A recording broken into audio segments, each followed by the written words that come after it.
Welcome, everybody. I want to welcome you all to our Hangout with Glassdoor. Haley Woods from Glassdoor is joining us, and I just want to start with her giving her introduction. Hi, I'm Haley. Thanks so much, Christine, for the introduction. I work with our university partnership program, so managing all of the relationships that we have across the US and Canada, making sure that students and job seekers in general have access to Glassdoor, and making sure that there's an overall understanding of who Glassdoor is and how we can help people during the job hunt. So it's been fun, and we really enjoy doing things like this and making sure people understand what we're all about. Sure. So actually that's a good segue, because my first question is what is Glassdoor? Glassdoor is a career community, so we go beyond the usual job board to actually give people insight as to what it's like to work with a company. So we do have a job board so people can apply and look for jobs with us, but we also have information about the companies themselves. So what is it like to work for a specific company? What is the kind of salary I can make in a position? What is the interview process going to be like when I apply to this company? And what are some of the benefits that I might expect to receive when I work there as well? So there's a lot of different questions that job seekers have that a job board doesn't answer. It tells you what's available in your area, which is great, but you want to make not just any decision about your career, you want to make an informed decision. And that's where we step in and say, we want to give you as much information as possible so that you'll not just find a job and, go to work every day, but find a job that, hopefully that you love. Okay, so what makes Glassdoor unique? Because there's lots of career sites, but I think you guys have some techniques and methods that make you distinct. Yes, and I would say that the number one thing that sets us apart is our user-generated content. So like I said, Glassdoor is a career community. It's not a place where we're putting up all this information and expecting people to just take it and it's a one-way conversation. We really want to engage in the conversation about careers and employment. And that means getting information from people about what it's like to work for their companies. What is their opinion of their CEO? What is their opinion of the work-life balance they receive? What does their compensation look like? Not just, a general salary, but going into, do you get stock options? Do you get bonuses? Do you get tips? Those are all pieces of information that are valuable to, individuals during the job search. And, that unique content really comes from our job seekers. So we're not just, like I mentioned, putting information out there. We're really asking for it to be a dialogue. Okay. So when you go to the homepage of Glassdoor, there's 4 main components: jobs, companies, salaries, and interviews. What can I expect to find in each section? And is there a place on the site where all of these sort of come together for one employer? Absolutely. So the jobs is exactly what it sounds like. That's our job board. That's where you can filter your job search by location, job title, company if you'd like, and see what's out there. For the companies page, that's probably where most of the information comes together in more of a cohesive whole. So if you see a job on our job board, let's say for Nike, you can go to the company page and it tells you all about what it's like to work for Nike from the employee perspective. So you can read reviews of the companies, and that's really the bulk of the company page. But from there, you can also navigate to salaries, open positions, and interviews as well. So it's the companies page is a very valuable place for a comprehensive overlook at a company. The salaries, just like it sounds as well, that is where you can look up what you can expect to make in a certain position. And that'll pull information, depending on your search, either across a company or it'll pull across a role. So if you type in accountant, you'll see salaries for accountants all over the place, and you can narrow it again by geography. So if you want to be specific about where you're located, we have that information. What's fun is we can actually get pretty granular with the salary piece. So if you're looking for an accountant with only a year of experience, which, for somebody coming out of school is probably a realistic search. So while the salary range for accountant more generally may have a range of $20,000, you can narrow that to say, okay, well, I only want to know what's accountants with a year or less of experience make, and suddenly that salary range shrinks and becomes a lot more realistic and a lot more accurate. So the salary page is pretty fun, so that you don't get your hopes up or are misled in any way. And then finally, the interview section is, again, for students especially, a super valuable piece, because you don't want to go into an interview blind. And obviously, there's tons of information out there about, the most common interview questions. And I mean, we even put out a list of oddball interview questions. You can prepare for those if you want. But this is the place where, let's say you have an online interview or a phone interview with a company, you can go in and see what other people have experienced interviewing for that company, even within the same role. So if it's like a software engineer for Google, you can see exactly what kind of questions that people have been asked. And there's also a place for the community to go in and answer those questions. So if there's a question on there and you just don't, quite know the best possible way to answer it, the community is there to help out. And that's another place where there's a great deal of engagement. So if you have expertise in a certain area, it's a great opportunity to go in and help other people out by answering those questions. Yeah, I just also want to mention for our viewers as well too, like we talk about Apple and Google, and there's places you can find those questions. Glassdoor is a really good one, but you're a really good source for places that are much harder to source. Like if you're looking for a pilot interview or for like art therapy, like those types of things, like some of those questions are really, really hard to find, and also to get them for people who've really been in the interviews. So Glassdoor is one of the places we've used to get those questions. So I just want to mention that to some of the people who are watching.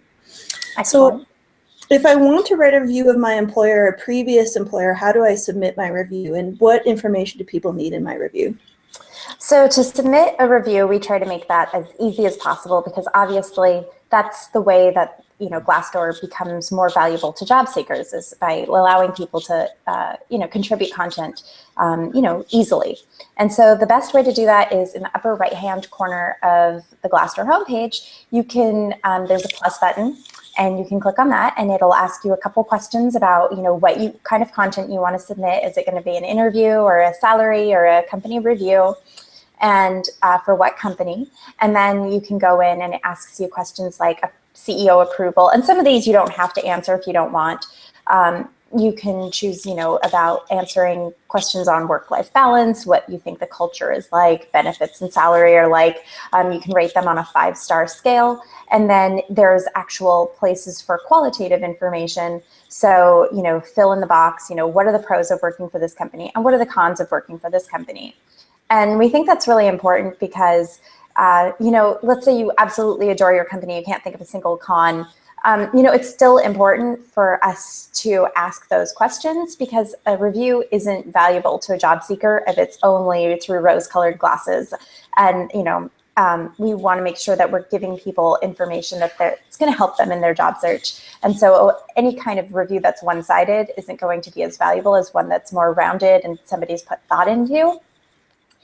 In terms of length, people can contribute as much or as little information as they want. Obviously, a well-written and comprehensive review is more valuable than some that are, just a few sentences. But that being said, we want to make sure that everybody has the opportunity to contribute as much or as little as they want to, and also adheres to our community guidelines, because that's part of it, is being able to submit a pro and a con are part of the community guidelines, and those are required pieces. Okay. Do you have a process to make sure that the person writing the review is a legitimate reviewer? So the way we do that is when you create an account with Glassdoor, you can log in with your Facebook or your Google Plus account. So if a review gets flagged, and that's really when we are going to want to take a look at somebody's review, then we can cross-check that information against whatever is on those social profiles. And that way we can verify that somebody has really worked for that company for the time period that they've set, because we also have time frames that we require. So you can't review a company if you haven't worked for them for 3 years. It's just been too long, and we want to make sure that the information we have is current. Okay, yeah, that's true. Definitely the work environment would have changed. So can an employer ask that a review be removed? Well, they can ask. Our policy says that anybody, a job seeker or an employer, can flag a review for review. And so what that means is we go in there and anything that's flagged gets seen by a pair of human eyes. And we decide from our end if it adheres to the community guidelines. Those are kind of, the laws of Glassdoor. If it doesn't adhere to them, then we absolutely will remove it. However, if it does adhere to our community guidelines, if we think that it's providing valuable information to job seekers, we're not going to take it down because, if it, for instance, shows an employer in an unsavory light, that still might be something that a job seeker wants to know. And it's also a good way for the company to really take a look at the influence that they're having on their employees and see what can be done to remedy that situation. It's a place to get information for both sides. Employers should know as well as job seekers what it's like to work for their companies. There is sometimes a lot of disconnect between, what HR or the C-suites think about working for their company and what the people on the ground are doing. Okay. So do you have any tips for students that want to try Glassdoor, or is there a feature that you think they should try? Well, I think just going in and exploring in general is a really excellent idea, especially the interviews section, because that's such a valuable piece. We also do have Glassdoor for Students, which is a page specifically designed to help students find entry-level and internship positions. So right there in the search tab, you can automatically, filter, I only want an internship, I only want an entry-level position, or you can do a more general job search if that's what you prefer. But that way it takes the guesswork out of it. We don't want to be showing students results that require 5 to 7 years of experience. We've all been in that situation, and it's immensely frustrating because you see something that looks like a good fit and they're asking for things you don't have yet. So there's that piece. And then the student page also has career overview pages. So for somebody just starting out in their career or in their education, may want to take a look at those because let's say your ultimate goal is to be a nurse. You can go to those pages and see, what are the overall education levels of people in that profession? What is the gender breakdown? What are the average salaries? Where can you get the most money? There's actually a list of companies and cities that pay the most. So you can get a good deal of information there so that, as you're getting your degree, you can actually say, is this something that's going to pay for itself later on? Or, are my expectations matching up with the reality I'm going to face outside school? Okay. So is there anything else you'd like to tell us about Glassdoor? Absolutely. So I know, Glassdoor is an American company, but we also have a ton of information for Canadian job seekers. And I know since, University of Alberta, that might be something that people would want to know about. So we do have information on over 25,000 Canadian companies and over 200,000 available jobs in Canada. So I would encourage students to really take a look at all of that content.